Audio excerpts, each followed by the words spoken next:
Ceci est un livre audio autogénéré par Google. Heidegger et la pensée arabe. Du même auteur. 1. Philosophie. La polie heideggerienne, lieu de réconciliation de l'être et du politique, Altenberg, Allemagne, Horace Verlag, 1996, épuisé.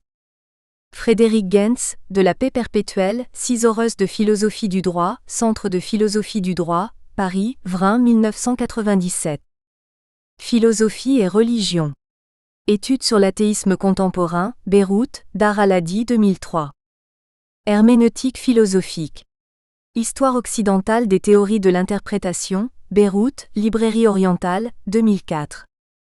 Politique et université, Jounieh, Liban, publication de l'Université Saint-Esprit de Kaslik, 2007.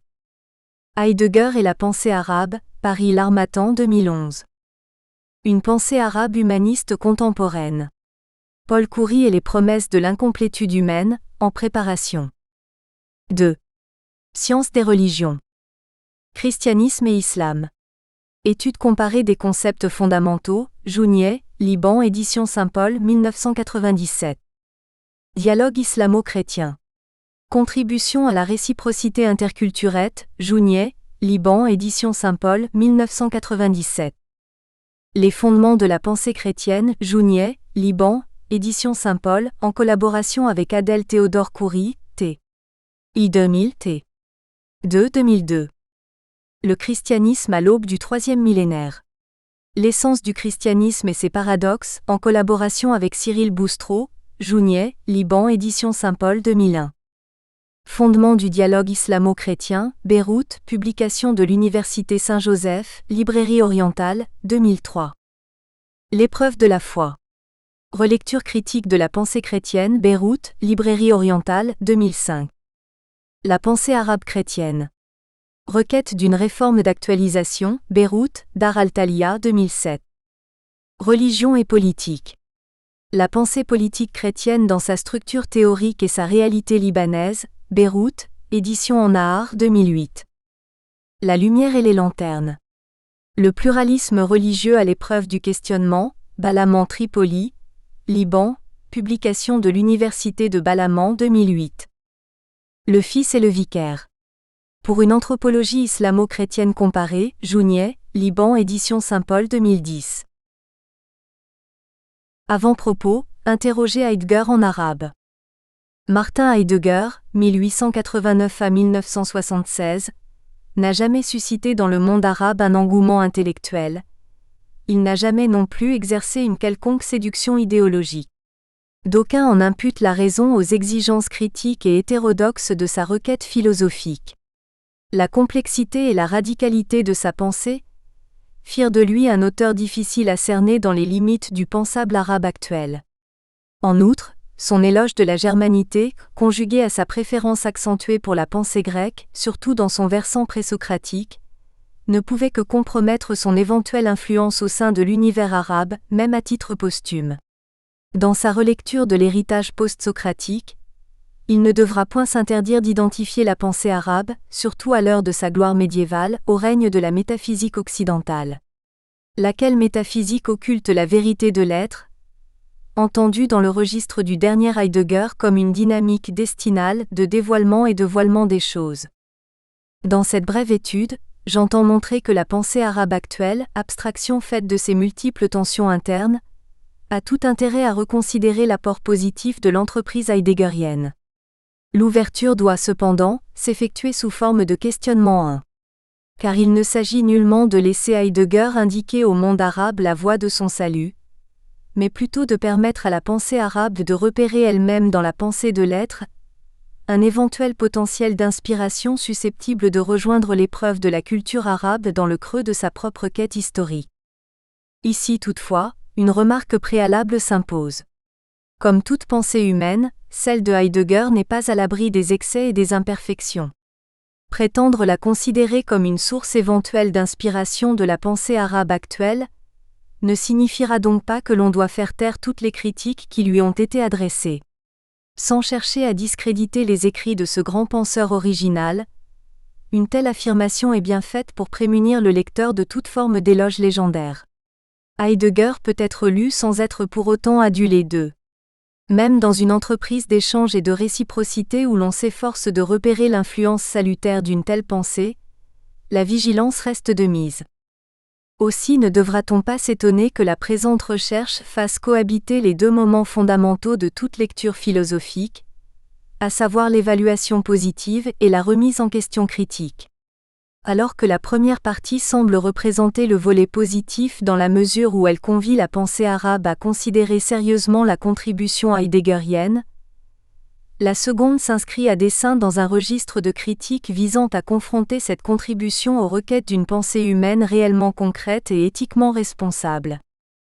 Cependant, la question demeure entière de savoir si l'on peut interroger Heidegger avant de l'avoir intégré et assimilé. Aussi longtemps que l'œuvre de Heidegger n'aura pas été traduite en arabe, c'est-à-dire incorporée à la dynamique de réception autochtone de l'oreille arabe, il sera inutile de procéder à une quelconque interrogation philosophique authentique. De manière générale, les êtres humains n'aiment interroger que ce qui s'offre paisiblement au champ audible du pensable autorisé par leur univers culturel. Dans le cas de Heidegger, l'étrangeté de sa démarche jure avec les promesses de son entreprise.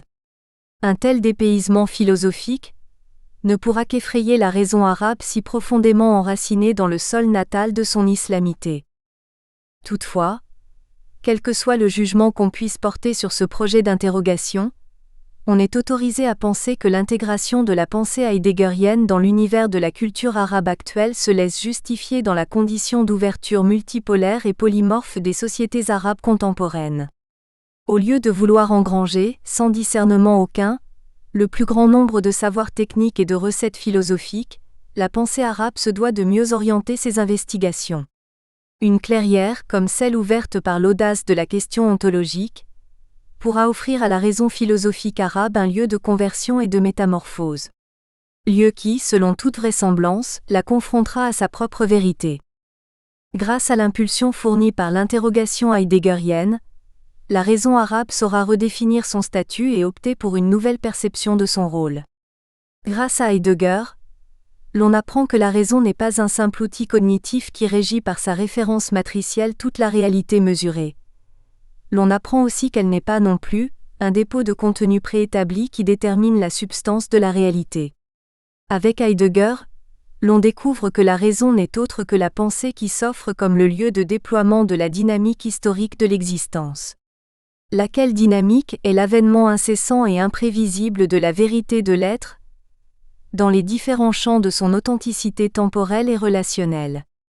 Si pensée et être sont les deux faces d'une même dynamique de déploiement, c'est que la raison doit permettre à l'être de se dire en toute liberté 4. D'où le lien plus qu'étroit qui se noue chez Heidegger, entre vérité et liberté. À cet égard, la raison deviendra le miroir de l'être dans toute la variété de ses reflets. À la pluralité de l'être, correspondra alors la pluralité de la pensée. Si l'être se dit de manière plurielle, il n'y a pas de raison que la raison ne se dise elle aussi de manière plurielle. Or, à l'époque de la mondialisation et de l'étiolement des identiciers, une telle conception de l'être ne pourra que renforcer les chances d'un salut planétaire sain. Toutes les cultures, dans la mesure où leur raison s'applique à refléter la diversité inépuisable de la richesse de l'être, sauront inscrire leurs apports dans le registre de la vérité, laquelle advient discrètement au rythme de la maturation des humains, c'est-à-dire à la mesure de leur disponibilité. Nulle culture n'est à même d'épuiser, en vertu de sa propre rationalité, l'immense richesse de l'être. Il s'avère donc que l'interrogation est le chemin le plus approprié à la nôtre profonde de cette richesse ontologique. Au lieu de s'enquérir sous forme d'arraisonnement, de la vérité ultime de l'être, il convient mieux de se laisser interroger par les multiples interpellations qui ne cessent d'en émaner discrètement. Si donc l'interrogation est la piété de la pensée, comme l'entend si judicieusement l'auteur de Sein und Zeit, le questionnement de la pensée heideggerienne garantira à la pensée arabe actuelle une vitalité critique exceptionnelle. Parler ainsi de Heidegger et de la pensée heideggerienne revient à acclimater l'idée phénoménologique dans l'espace culturel du monde arabe actuel. Or, parmi les représentants de la phénoménologie occidentale contemporaine, seul Heidegger semble ne susciter qu'un nombre fort limité de disciples au sein de l'élite intellectuelle arabe. À cela s'ajoute le constat d'indigence dont est affecté le statut de la phénoménologie dans les milieux intellectuels arabes. Aussi cette modeste tentative entend-elle montrer l'intérêt philosophique que pourra revêtir une telle confrontation avec la pensée de l'être. À condition cependant qu'une telle phénoménologie soit assortie d'une visée proprement ontologique. Si en effet, l'élite philosophique arabe, au Liban et dans les différentes sociétés du monde arabe, a été longtemps subjuguée soit par le marxisme et ses succédanés socialistes, soit par l'existentialisme et ses variations personnalistes, c'est que la conjoncture sociopolitique exigeait soit un engagement idéologique capable de remuer les masses et de briser les structures d'injustice, soit un engagement affectif susceptible de préserver l'individu arabe des déboires inévitables et des souffrances intolérables de son époque. L'engagement en faveur de l'interrogation ontologique permettra ainsi à la raison arabe d'atteindre le double objectif poursuivi conflictuellement par les deux tendances philosophiques susmentionnées, à savoir libérer la société arabe des injustices perpétrées à l'encontre de l'existence historique de l'humain, sans pour autant succomber à la tentation de l'idéologie, et affranchir l'âme arabe des dérives et des pathologies dont elle est affreusement accablée sans pour autant s'isoler dans le solipsisme de l'intériorité bienheureuse. Il ne s'agit donc nullement de banaliser ou d'infirmer la quête de la pensée arabe, mais de la réorienter vers le lieu de son salut. Il s'agit d'apprendre à s'interroger à la lumière de la question de l'être, et d'interroger l'être à la lumière de sa propre interrogation. Dans les deux mouvements d'interrogation, c'est le qualificatif arabe qui doit résonner de la manière la plus audible pour permettre au monde arabe d'accueillir authentiquement Heidegger. L'ouvrage se débite en deux volets. Une analyse comparative des structures propres aux deux pensées heideggeriennes et arabes, première partie, et une tentative de confrontation des deux anthropologies préconisées par les deux univers de pensée, deuxième partie. Les difficultés théoriques et pratiques posées aux chercheurs par une telle investigation sont trop apparentes pour qu'on y insiste. De vastes abîmes séparent les deux univers, et les tentatives de rapprochement, quasi absentes, se trouvent lourdement hypothéquées par l'impraticabilité d'une telle voie. Dès lors, l'on doit reconnaître que l'on se trouve ici en présence d'un essai. S'il faut insister sur ce mot, c'est justement pour exprimer le caractère volontairement limité du propos. En termes de résultats et de conclusions, le présent ouvrage n'entend rien promettre. Son seul mérite aura probablement été d'ouvrir la voie à une telle exploration. Première partie, Martin Heidegger et la problématique de sa réception arabe. Chapitre 1er, Considérations préliminaires et précautions méthodologiques. 1. Les présupposés du titre. L'intitulé de la première partie appelle une explication. En réalité, il ne s'agit nullement de dépouiller la production philosophique arabe moderne pour y déceler des empreintes ou même des affinités heideggeriennes. Seul un travail d'investigation de grande envergure pourrait repérer l'impact de la pensée heideggerienne sur l'orientation de la pensée arabe contemporaine. La présente recherche s'interdira donc d'étaler l'inventaire de la réception réelle qui a été accordée jusqu'à présent à la pensée de Heidegger. De prime abord, il importe de noter que les emprunts arabes partiels et saccadés effectués dans le corpus heideggerien ne révèlent guère l'existence d'une réception arabe massive et systématisée. À cet égard, il est de coutume dans l'histoire de la philosophie arabe moderne et contemporaine de citer, à titre d'exemples illustratifs et non exhaustifs, des noms comme Badawi ou Ouaidi pour signaler respectivement l'adoption d'un certain nombre de catégories existentialistes ou l'intégration de quelques analyses linguistiques. Dans son étude sur la pensée arabe, M. Fakhri considère à juste titre que l'existentialisme de Badawi est proche de Heidegger 7. Dans un souci d'ouverture critique, Y. Ouaidi 8 traite des analyses heideggeriennes de la langue grecque, analyses relatives à la parole et à la pensée. Par souci de réserve épistémologique, cette recherche renoncera aussi à la délicate et périlleuse tâche qui consisterait à montrer comment et dans quelle mesure la pensée arabe contemporaine devrait recevoir Heidegger et s'approprier son héritage philosophique. Cependant, si la présente étude ne souhaite proposer aucune réponse affirmative ou négative à la question de savoir s'il est possible, moyennant traduction, transposition, adaptation et conversion, de recevoir authentiquement la pensée heideggerienne dans le monde arabe, elle voudrait, tout au moins, reposer la problématique de la réception et soulever les difficultés relatives à la perception et au traitement de cette problématique.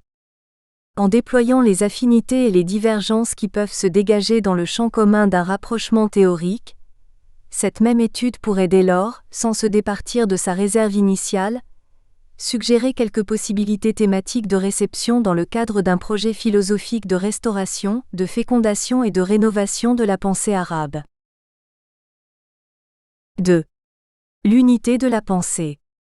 Plus en creux qu'en relief, apparaît dans la problématique de la réception la question de l'unité et de la multiplicité de chacun des deux termes qui véhiculent le rapport de l'influence. En d'autres termes, il est impératif avant d'entreprendre quoi que ce soit, d'identifier tant soit peu les deux pensées en question, la pensée heideggerienne et la pensée arabe, et de révéler la nature des deux mondes dans lesquels les deux pensées sont nées, se sont déployées et ne cessent d'exercer leur impact idéal ou théorique. Or il est notoire que ces deux pensées et ces deux mondes sont d'une telle diversité et d'une telle complexité, qu'il devient de plus en plus difficile de cerner leurs contours extrêmement fluides et d'extraire fidèlement leur substance. Dans une récente étude sur la réception iranienne de Heidegger, Deschayegan dénonce la stratégie déformatrice du célèbre heideggerien iranien Ahmad Fardid, 1912 à 1994, fondateur en Iran du groupe des heideggeriens islamisants. Le tort d'un tel rapprochement, selon Deschayegan, est d'avoir voulu occulter les divergences réelles qui séparent les deux univers de pensée musulman et occidental neuf. En réalité, la pensée arabe et la pensée perse se réclament toutes les deux de la vision musulmane du monde. Leur complémentarité dans la promotion d'une telle vision est tellement évidente qu'il devient légitime de citer la réception iranienne comme un modèle de réception musulmane, susceptible de se reproduire dans le contexte de la pensée arabe. Toutefois, le propos de cet ouvrage se limite à la réception arabe. Malgré les affinités qui rapprochent les deux pensées arabes et iraniennes, les conditions socio-culturelles et les mécanismes d'ouverture qui prévalent dans les deux mondes diffèrent notoirement. 3. La pensée heideggerienne et le conflit des interprétations. S'il est vrai que la pensée humaine demeure rebelle à toute circonscription systématique exhaustive, il ne l'est pas moins que celle de Heidegger se soustrait naturellement à toutes les tentatives de récupération.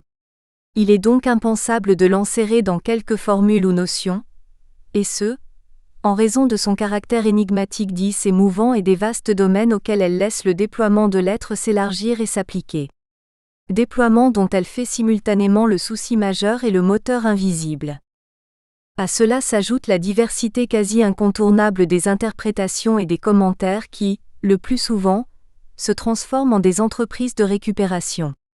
Et comme la pensée ne survit et ne se prolonge que dans les lectures d'assimilation qui en sont périodiquement élaborées, il n'est plus étonnant de savoir que chaque interprétation infléchit le contenu de la pensée heideggerienne dans le sens qui convient le mieux possible à ses dépendances philosophiques. 4. Une pensée arabe multiforme. Sur ce même fond de multiplicité herméneutique se détache, aggravée par la diversité des apports et des allégeances, la situation problématique de la pensée arabe. L'écueil qui guette le chercheur dans ce vaste domaine d'exploration de la pensée arabe n'est autre que celui de l'identification d'un dénominateur commun susceptible de régir toutes les manifestations et réalisations de cette pensée. Les différentes sources et contributions qui la façonnent, les conflits idéologiques qui la traversent, l'incontournable facteur théologique qui la conditionne incontestablement, tous ces éléments rendent impossible l'émergence d'une pensée arabe unifiée, homogène et harmonieuse. Laquelle offrirait l'allure d'une configuration bien charpentée où se disposeraient, dans un agencement cohérent et logique, les problèmes réels du monde arabe, les modes de raisonnement et d'analyse qui correspondent à la nature même de ces problèmes, et les solutions théoriques et pratiques capables de remédier aux graves lacunes qui hypothèquent l'épanouissement de l'être humain dans les différentes sociétés qui forment le tissu vivant de ce monde. Il est donc impératif de se rappeler qu'il existe dans le monde arabe plusieurs pensées arabes qui s'affrontent et s'influencent mutuellement, et qu'il n'est pas rare que ces différentes pensées se posent les unes à l'exclusion des autres. Schématiquement esquissé, le tableau récapitulatif pourrait révéler l'existence ou mieux encore, la coexistence de trois pensées arabes contemporaines, à savoir la pensée arabe d'obédience exclusivement théologique, la pensée islamique, la pensée arabe d'appartenance laïque, gravitant de préférence dans l'orbite de la pensée occidentale, et la pensée arabe de la conciliation, fidèle à la tradition et ouverte à la modernité. En d'autres termes, l'on pourrait exprimer cette triple appartenance sous la forme de trois tendances qui affectent la pensée philosophique arabe contemporaine, à savoir la tendance philosophique traditionnaliste, de type islamiste, la tendance philosophique moderniste, de type occidental, et la tendance philosophique de conciliation, traduisant probablement une disposition d'ouverture et de souplesse propre à la pensée arabe. L'on peut dire en dernière analyse, que ces trois tendances ne sont nullement l'apanage d'une pensée arabe exclusivement philosophique. Bien au contraire, elles peuvent coexister pour la pensée arabe contemporaine aussi bien en philosophie qu'en théologie, aussi bien en poésie qu'en histoire, aussi bien en sociologie qu'en politique. Aussi ne serait-il probablement pas exagéré de s'attendre à l'émergence de trois types de réception, pouvant correspondre à ces trois types ou tendances de la pensée arabe. Dans une étude récente sur le sort, l'impact et les différentes manifestations du rationalisme critique dans la pensée arabe contemporaine 11, Y. Ben Hadi recense 4 tendances philosophiques majeures. La première tendance consiste à introduire la réforme religieuse dans le processus général de la réforme de la pensée arabe, Al-Haroui, M. Al-Haddad. La deuxième tendance se propose de réinterpréter la pensée musulmane traditionnelle dans le sens d'une nouvelle assimilation critique.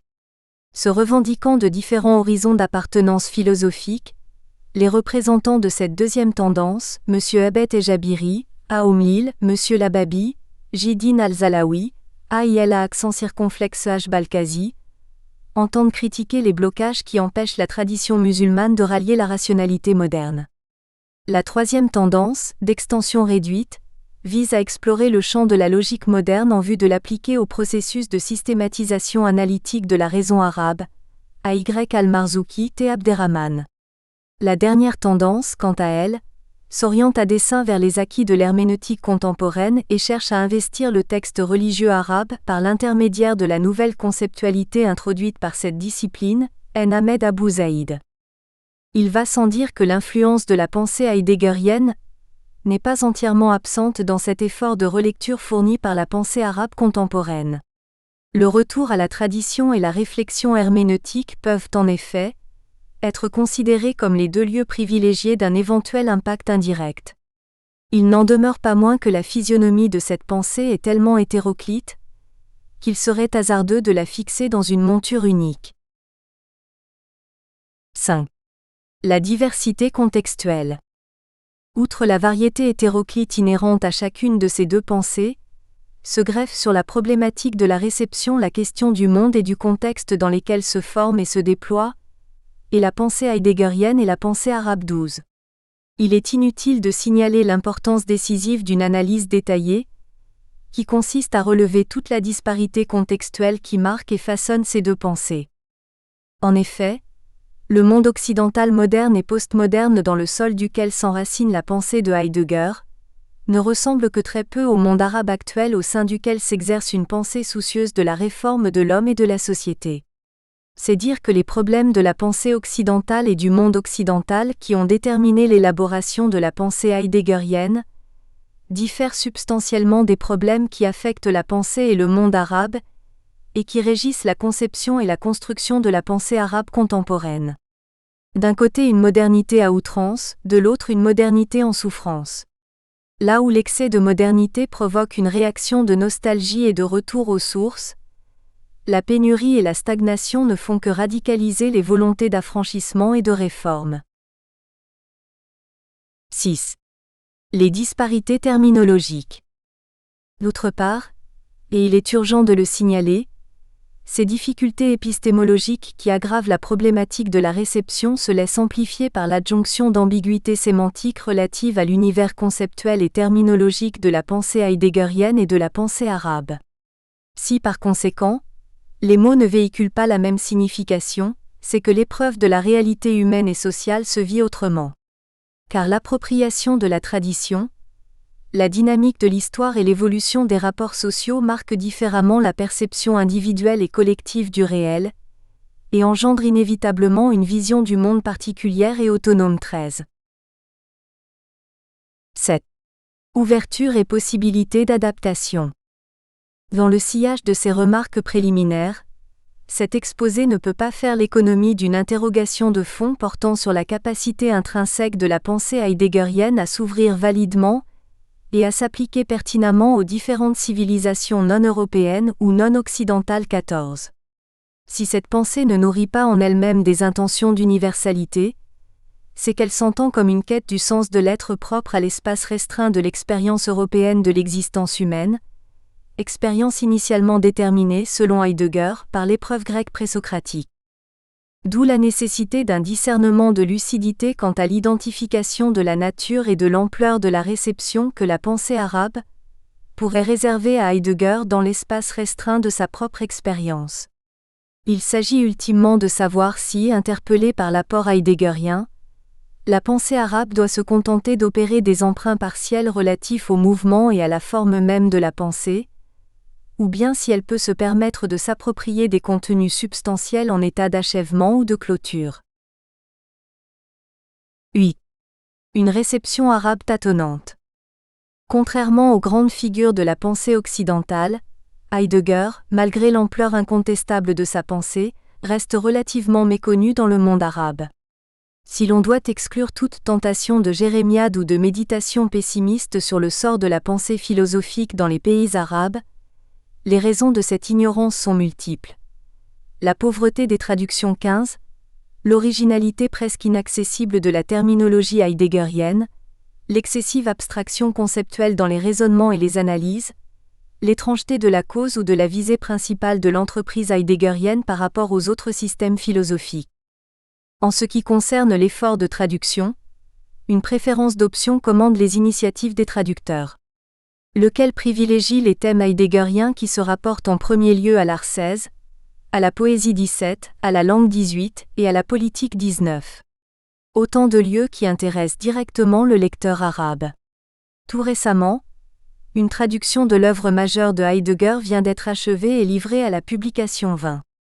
D'autres traductions arabes ont été réalisées 21, ou sont en cours de réalisation. Les thèmes varient en fonction des pôles d'intérêt et des sphères de compétences. 22. Ce que l'on déplore, toutefois, c'est l'absence d'une stratégie concertée et d'une visée globale susceptible de coordonner l'œuvre de traduction en dégageant les priorités et en créant un lexique arabe audible et cohérent. Si la rareté des heideggeriens arabes est indéniablement en contraste avec le foisonnement des appartenances philosophiques existentialistes, kantistes, positivistes, marxistes ou personnalistes, c'est que toutes ces écoles philosophiques, en focalisant leurs investigations sur des lieux thématiques susceptibles de rejoindre l'homme arabe dans le creux interrogatif de sa quotidienneté existentielle, ont su stimuler l'intérêt vital du penseur arabe et aiguillonner sa recherche philosophique. De prime abord, le problème de l'être en tant qu'être, objet de prédilection de la pensée heideggerienne, apparaît comme un luxe philosophique superfétatoire. Le serait-il aussi à présent pour les Occidentaux ? Le manque d'attrait est, en outre, aggravé par l'absence préméditée de toute considération concluante sur les incidences pratiques d'une telle pensée de l'être. 23.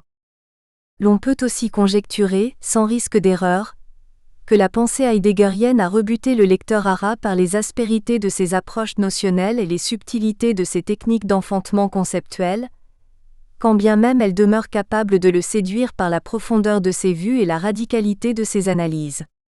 À cet égard, il n'est pas superflu de signaler que la langue arabe reste relativement flexible par ses paradigmes terminologiques et notionnels.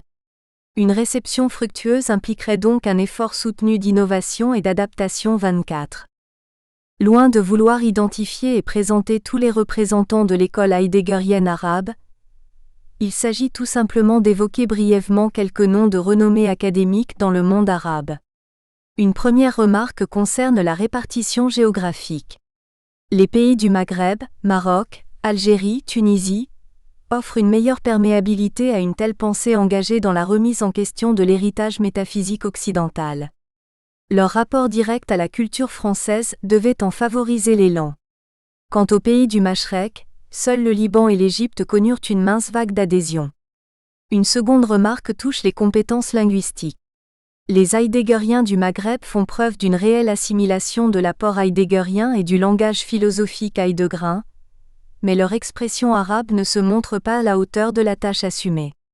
Les heideggeriens du Mashrek, quant à eux, soignent mieux leur expression arabe et possèdent une connaissance solide de la tradition philosophique arabe médiévale et moderne, mais ils présentent des signes de carence en termes de compréhension des enjeux propres à la pensée occidentale et de maîtrise du langage philosophique allemand de Heidegger. Cependant, selon Fatih al-Meskini 25, cette discrimination ne se justifie guère car elle n'affecte que la condition socioculturelle des deux univers intellectuels, et ne compromet point l'unité de la raison arabe. Raison qui, somme toute, fait partie intégrante de la raison humaine universelle. Parmi les heideggeriens du Maghreb, l'on peut citer les philosophes marocains Abdessalam ben Abdelali 26, Abderrazak Douaï 27 et Mohammad Archaïk 28. D'ailleurs la revue philosophique arabe Cahier philosophique, d'Afatir Falsafiya, conjointement éditée par Abdessalam ben Abdelali et Mohammad Sabila, contribua largement à la découverte de l'œuvre de Heidegger dans le monde arabe. Des Tunisiens comme Ali al-Habib al-Frioui 29, Mohammad al-Emzoughi et Zouher al-Kwaildi peuvent être tenus pour des connaisseurs sérieux de la philosophie heideggerienne.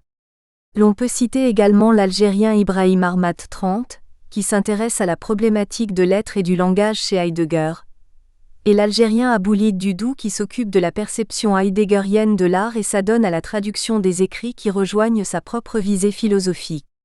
Au Liban, des noms moins célèbres tels Moussa Webi 31, Ali Harb 32 et Eli Nadjem 33 entendent s'inspirer de la pensée heideggerienne en orientant leurs réflexions dans le sens de ses exigences de déconstruction.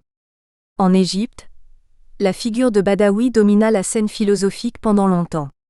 Cependant, une personnalité académique comme celle d'Ismaïl al-Musadak se propose d'apporter une nouvelle contribution heideggerienne à la pensée arabe égyptienne. Les traducteurs tels Fouad Kamel, Mahmoud Rahab et Abdelghaffar Mekawi participent à la diffusion de la pensée heideggerienne en Égypte. Cette brève évocation n'a évidemment rien d'un exposé systématique. Ose-t-on s'aventurer dans cette recherche, on se trouve engagé dans un labyrinthe aux multiples détours. Il suffit donc de relever un fait particulier, à savoir que cette réception arabe récente ne se décline pas sur un ton d'unanimité. Loin d'unifier la scène philosophique arabe, elle donna lieu à deux tendances antagonistes. D'un côté, les disciples de Heidegger, partisans inconditionnels et fervents défenseurs de sa pensée. De l'autre, les connaisseurs et spécialistes de Heidegger, qui entendent évaluer sa contribution tout en critiquant les exagérations et exaltations. Même si la ligne de démarcation demeure imprécise entre les deux camps, l'on peut en reproduire brièvement quelques attitudes typiques. Selon Ali al-Habib al-Frioui, par exemple, les intellectuels arabes auront tout intérêt à s'initier auprès de Heidegger à l'art de la lecture philosophique 34. Ils doivent en outre apprendre à interroger la pensée, avant même de s'empresser à fournir les réponses qui tranchent. Nous espérons que vous avez apprécié cet aperçu. Pour continuer à écouter ce livre audio sur Google Play Livres, utilisez le lien dans la description de la vidéo.